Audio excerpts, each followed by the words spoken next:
ಹರಿ ಓಂ ನಮಸ್ತೆ. ನಾನು ದಯಾನಂದ್ ಸಕಲೇಶ್ಪುರ.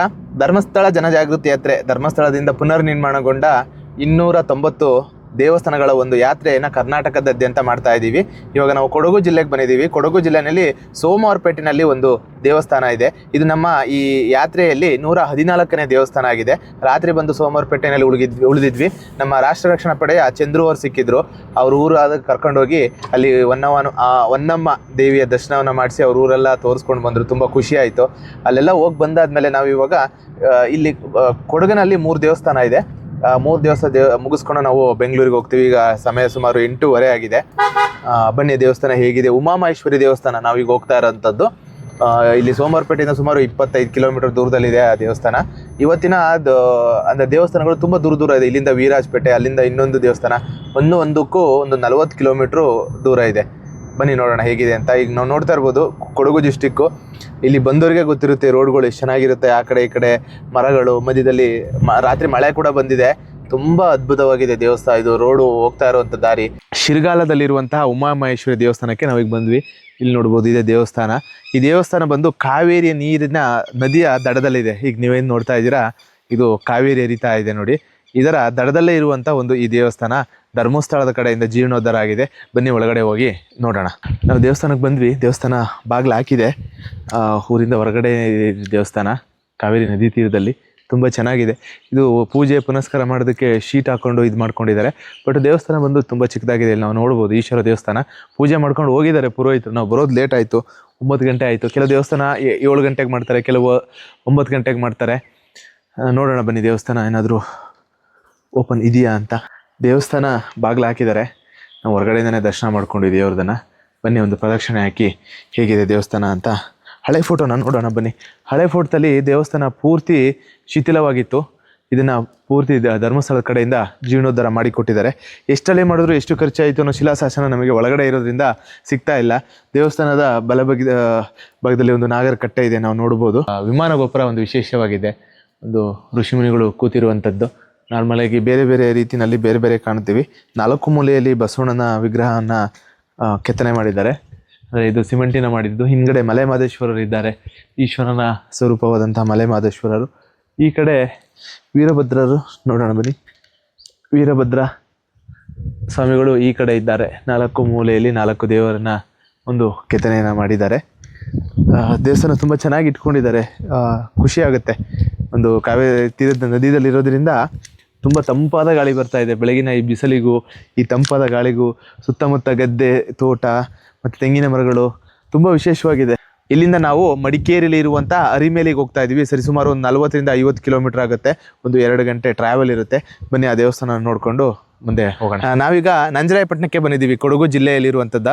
ಇದು ಎಲ್ಲಿದೆ ಅಂತಂದರೆ ದುಬಾರೆಗೆ ಹೋಗ್ತೀವಲ್ಲ, ಈ ದುಬಾರೆ ಪಕ್ಕದಲ್ಲೇ ಇದೆ. ಅಲ್ಲಿಂದ ಎಷ್ಟು 1 ಕಿಲೋಮೀಟರ್ ದೂರದಲ್ಲಿ ನಂಜರಾಯಪಟ್ಟಣದಲ್ಲಿ ಈ ದೇವಸ್ಥಾನ ಇದೆ. ಬನ್ನಿ ಒಳಗಡೆ ಹೋಗಿ ನೋಡೋಣ. ಈ ಒಂದು ಪ್ರಾಚೀನವಾದ ದೇವಸ್ಥಾನವನ್ನು ಧರ್ಮಸ್ಥಳದ ಕಡೆಯಿಂದ ಒಂದು ಜೀರ್ಣೋದ್ಧಾರವನ್ನು ಮಾಡಿದ್ದಾರೆ. ಇಲ್ಲಿ ಒಂದು ಶಿಲಾಶಾಸನ ಇದೆ ಆ ಜೀರ್ಣೋದ್ಧಾರದ್ದು. ಬನ್ನಿ ನೋಡೋಣ ಯಾವಾಗ ಆಯಿತು ಅನ್ನೋದು ಇದ್ರ ಮುಖಾಂತರ ನಾವು ತಿಳ್ಕೊಬೋದು. 1900 ಎಲ್ಲೋ ಇದೆ, ಹುಡುಕ್ತಾ ಇದ್ದೀನಿ.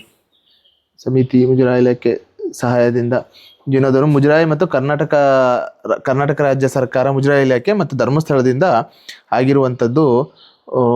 ತುಂಬ ಹಳೇದಾಗಿರೋದ್ರಿಂದ ಇದು ನನಗೆ ಎಷ್ಟನೇ ಇಲ್ಲಿ ಕೆಳಗಡೆ ಇದೆ. 1997 ಅಂದರೆ ಸರಿಸುಮಾರು 28 ವರ್ಷದ ಹಿಂದೆ ಈ ದೇವಸ್ಥಾನವನ್ನು ಧರ್ಮಸ್ಥಳದಿಂದ ಜೀರ್ಣೋದ್ಧಾರವನ್ನು ಮಾಡಿಕೊಟ್ಟಿದ್ದಾರೆ. ಇಲ್ಲಿನ ಗ್ರಾಮಸ್ಥರು, ಮುಜರಾಯಿ ಇಲಾಖೆ ನಮಗೆ ಪುರೋಹಿತರನ್ನು ಸಂಪರ್ಕ ಮಾಡಿದ್ವಿ. ಅವ್ರದ್ದು ಪೂಜೆ ಆಗಿದೆ, ಇವಾಗ ಬರೋಕ್ಕಾಗಲ್ಲ ಅಂತ ಹೇಳಿದ್ರು. ಹಾಗಾಗಿ ನಾವಿಲ್ಲಿ ನೋಡ್ಬೋದು ಪೂರ್ತಿ ಕಲ್ಲಿನಿಂದನೇ ಆಗಿರುವಂಥದ್ದು. ಮೇಲ್ಗಡೆ ನಾವು ನೋಡ್ಬೋವಂಥದ್ದು ಕಲ್ಲಿನಿಂದನೇ ಒಂದು ಮೇಲ್ಛಾವಣಿ ಆಗಿರುವಂಥದ್ದು. ಇದನ್ನು ಇಂಟರ್ಲಾಕ್ಸ್ ಥರ ಲಾಕ್ ಮಾಡಿ ಕೂರಿಸಿದ್ದಾರೆ. ಬನ್ನಿ ಒಂದು ನೋಡ್ತಾ ಹೋಗೋಣ. ದೇವಸ್ಥಾನದ ಒಂದು ಪ್ರದಕ್ಷಿಣೆನ ಬರೋಣ.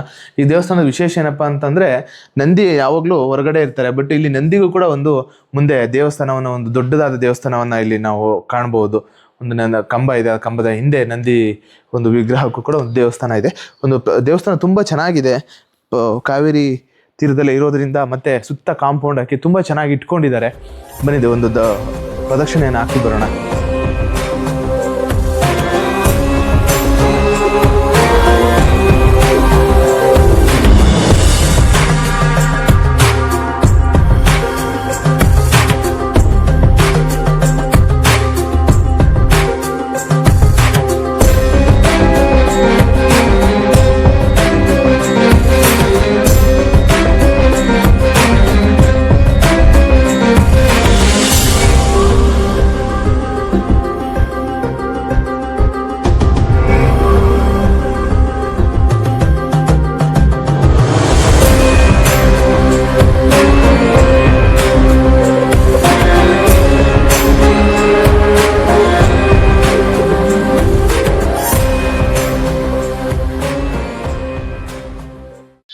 ನಮ್ಮ ಮುಂದಿನ ದೇವಸ್ಥಾನ ಮಡಿಕೇರಿಯಲ್ಲಿ ಇರುವಂತಹ ಅಲಮೇರಿ ಅಂತ ಒಂದು ಗ್ರಾಮದಲ್ಲಿ ಒಂದು ದೇವಸ್ಥಾನ ಇದೆ. ಅಲ್ಲಿನ ಶ್ರೀ ಭಗವತಿ ದೇವಸ್ಥಾನ. ಸೊ ಅಲ್ಲಿ ಸಿಗೋಣ ಬನ್ನಿ. ನಾವು ನಂಜರಾಯಪಟ್ಟಣ ಬಿಟ್ಟು ಹೊರಟ್ವಿ. ಇಲ್ಲಿ ನೋಡ್ಬೋದು ಒಂದು ದೇವಸ್ಥಾನ, ಇಲ್ಲಿ ದೇವ್ರ ಹೆಸರಾಗಿದೆ ವೀರಭದ್ರ ಸ್ವಾಮಿ ಪ್ರಸನ್ನ ಅಂತ. ಅಂದರೆ ವೀರಭದ್ರ ಸ್ವಾಮಿ ದೇವಸ್ಥಾನ ಇರ್ಬೋದು ಇದು. ಯಾವ ಥರ ಹಳೆ ಕಾಲದ್ದು ನಶಿಸಿ ಹೋಗಿದೆ ನೋಡಿ. ಅಜ್ಜಿ ಸಾಧ್ಯ ಇದೆಯಾ ಒಳಗಡೆ ಹೋಗಿ ಏನಾದರೂ ನೋಡ್ಕೊಂಬರೋದಕ್ಕೆ? ಹಾಂ, ನೋಡ್ಬೋದು ಸುತ್ತ ಬಿದ್ದೋಗಿದೆ ಕಲ್ಲುಗಳೆಲ್ಲ, ಹಾಗೆ ಸುತ್ತ ಗುಡ್ಡೆ ಹಾಕಿದ್ದಾರೆ. ತಾರ್ಪಲ್ ಕೂಡ ಮುಚ್ಚಿದ್ದಾರೆ, ಅಂದರೆ ಮಳೆ ಬಂದರೆ ನೆನಿಬಾರ್ದು ಮಳೆನಲ್ಲಿ ಅಂತ. ಇದರ ಕೂಡ ಜೀರ್ಣೋದ್ಧಾರ ಆಗಬೇಕಾಗಿದೆ. ಈ ಥರ ಎಷ್ಟೋ ಸಾವಿರಾರು ದೇವಸ್ಥಾನಗಳು ನಮ್ಮ ಕರ್ನಾಟಕದಲ್ಲಿ ಸಿಗ್ತವೆ ನಮಗೆ. ಬಟ್ ಇದ್ರ ಬಗ್ಗೆ ಯಾರಿಗೂ ಅಷ್ಟೊಂದು ಇಂಟ್ರೆಸ್ಟ್ ಇಲ್ಲ. ಅಂದರೆ ಸರ್ಕಾರಕ್ಕಾಗಲಿ ಜನಕ್ಕಾಗಲಿ ಯಾವುದೂ ಇಲ್ಲ. ಆದರೆ ಕೆಲವನ್ನ ಮಾತ್ರ ಧರ್ಮಸ್ಥಳ ಜೀರ್ಣೋದ್ಧಾರ ಮಾಡುವಂಥ ಕೆಲಸಗಳು, ಅಂದರೆ ಯಾರು ಹಳ್ಳಿಯವರು ಹೋಗಿ ಧರ್ಮಸ್ಥಳಕ್ಕೆ ಒಂದು ಅರ್ಜಿಯನ್ನು ಕೊಟ್ಟು ಈ ಥರ ನಮ್ಮ ದೇವಸ್ಥಾನ ಮಾಡಿಕೊಡಿ ಅಂತ ಹೇಳಿದ್ರೆ, ಅಂತ 219 ದೇವಸ್ಥಾನಗಳನ್ನು ಧರ್ಮಸ್ಥಳದಿಂದ ಮಾಡಿದ್ದಾರೆ, ಇನ್ನು ಮಾಡ್ತಾ ಇದ್ದಾರೆ ಕೂಡ.